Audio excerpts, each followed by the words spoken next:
India കഴിഞ്ഞ 72 മണിക്കൂറിനുള്ളിൽ 4 വലിയ സാമ്പത്തിക തീരുമാനങ്ങൾ എടുത്തിരിക്കുകയാണ്. സാധാരണ പോളിസി ചേഞ്ചസ് പോലെ തോന്നാമെങ്കിലും ഇതിൻ്റെ പിന്നിൽ വലിയൊരു ഗ്ലോബൽ ക്രൈസിസ് സ്റ്റോറിയുണ്ട്. കാരണം ഇപ്പോൾ ലോകം വളരെ അൺസ്റ്റേബിൾ ഫേസിലൂടെയാണ് കടന്നുപോകുന്നത്. മിഡിൽ ഈസ്റ്റ് ടെൻഷൻസ് ഉയരുന്നു, ഓയിൽ മാർക്കറ്റ്സ് നെർവസ് ആണ്, ഗ്ലോബൽ ട്രേഡ് അൺസർട്ടൻ ആണ്, വാർ ഫിയേഴ്സ് എക്കോണമിയെ ബാധിക്കാൻ തുടങ്ങിയിരിക്കുന്നു. ഇത്തരം സമയത്താണ് ഇന്ത്യ ഇക്കോണമി പ്രൊട്ടക്റ്റ് ചെയ്യാൻ റാപ്പിഡ് ഡിസിഷൻസ് അനൗൺസ് ചെയ്തത്. ഈ 4 തീരുമാനങ്ങളും സാധാരണ ജനങ്ങളുടെ ജീവിതത്തെ നേരിട്ട് ബാധിക്കുന്നവയാണ്.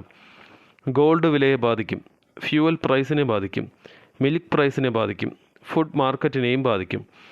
അതുകൊണ്ട് ഇന്നത്തെ വീഡിയോയിൽ നമുക്ക് മുഴുവൻ കാര്യവും ഡീറ്റെയിലായി മനസ്സിലാക്കാം. ആദ്യം ഒരു പ്രധാന കാര്യം മനസ്സിലാക്കണം. ഇന്ത്യ ലോകത്തിലെ ഏറ്റവും വലിയ ഓയിൽ ഇമ്പോർട്ടിംഗ് കൺട്രീസിലൊന്നാണ്. അതായത് നമ്മൾ ഉപയോഗിക്കുന്ന ക്രൂഡ് ഓയിലിൻ്റെ വലിയൊരു ഭാഗം പുറത്തു നിന്നാണ് വരുന്നത്. പ്രത്യേകിച്ച് മിഡിൽ ഈസ്റ്റ് റീജിയൻ ഇന്ത്യക്ക് വളരെ ഇമ്പോർട്ടൻ്റ് ആണ്. ഇപ്പോൾ Iran conflict, Hormuz tension, Gulf instability എന്നിവ കാരണം ഗ്ലോബൽ ഓയിൽ മാർക്കറ്റ്സ് ഓൾറെഡി പ്രഷറിലാണ്. ഓയിൽ സപ്ലൈ ഡിസ്ട്രപ്റ്റ് ആകുമോ എന്ന ഭയം മാർക്കറ്റ്സിലുണ്ട്. ഓയിൽ പ്രൈസ് ഉയർന്നാൽ ആദ്യം ബാധിക്കുന്നത് ഇന്ത്യ പോലുള്ള കൺട്രീസിനെയാണ്. കാരണം ഓയിൽ ഇമ്പോർട്ട് ചെയ്യാൻ ഹ്യൂജ് എമൗണ്ട് ഓഫ് ഡോളേഴ്സ് വേണ്ടിവരും. ഓയിൽ ബിൽ കൂടുമ്പോൾ റുപ്പി വീക്കാകാം, ഇൻഫ്ലേഷൻ ഉയരാം, ട്രാൻസ്പോർട്ട് കോസ്റ്റ് കൂടാം, എവറിഡേ പ്രൊഡക്ട്സ് എക്സ്പെൻസീവ് ആകാം. ഇതിനെ മാനേജ് ചെയ്യാനാണ് ഇന്ത്യ ഇപ്പോൾ ഫാസ്റ്റ് എക്കോണമിക് ഡിസിഷൻസ് എടുത്തിരിക്കുന്നത്. ആദ്യത്തെ വലിയ തീരുമാനം ഗോൾഡ് ഇമ്പോർട്ട് ഡ്യൂട്ടി ഇൻക്രീസ് ചെയ്തു എന്നതാണ്.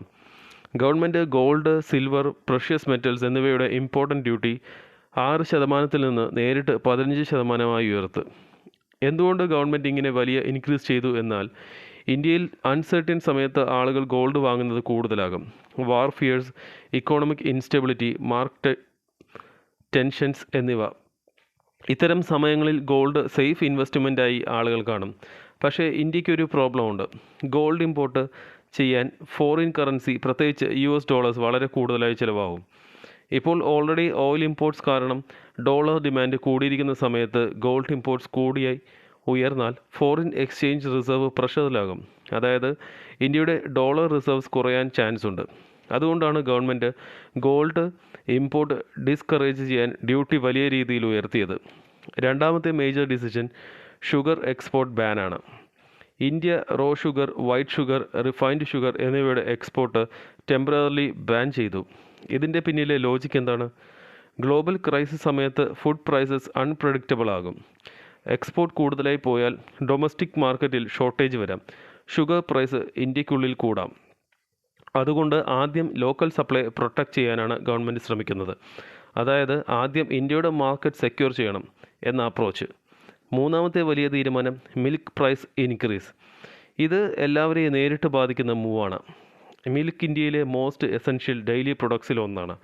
പക്ഷേ ഫ്യൂവൽ പ്രൈസ് കൂടുമ്പോൾ ട്രാൻസ്പോർട്ട് കോസ്റ്റ് കൂടും, കാറ്റിൽ ഫീഡ് കോസ്റ്റ് കൂടും, ഡയറി ഓപ്പറേഷൻസ് എക്സ്പെൻസീവ് ആകും. അതുകൊണ്ടാണ് മിൽക്ക് പ്രൈസസ് റിവൈസ് ചെയ്തത്. കൺസ്യൂമേഴ്സിന് ഇത് ബേർഡൻ ആകുമെങ്കിലും ഡയറി സെക്ടർ കൊളാപ്സ് ആകാതിരിക്കാൻ പ്രൈസ് ഇൻക്രീസ് അൺഅവോയ്ഡബിളായി. ഇനി നാലാമത്തെയും ഏറ്റവും ഇമ്പോർട്ടൻ്റ് ആയ ഡിസിഷൻ എന്താണ്? Petrol, diesel, CNG price hike. ഇതാണ് സാധാരണ ജനങ്ങളുടെ പോക്കറ്റിനെ നേരിട്ട് ബാധിക്കുന്നത്. ഗ്ലോബൽ ഓയിൽ പ്രൈസ് അൺസ്റ്റേബിൾ ആയപ്പോൾ ഗവൺമെൻറ്റിന് ഫ്യൂവൽ സബ്സിഡീസ് മെയിൻറ്റെയിൻ ചെയ്യുന്നത് വളരെ കോസ്റ്റ്ലി ആകും.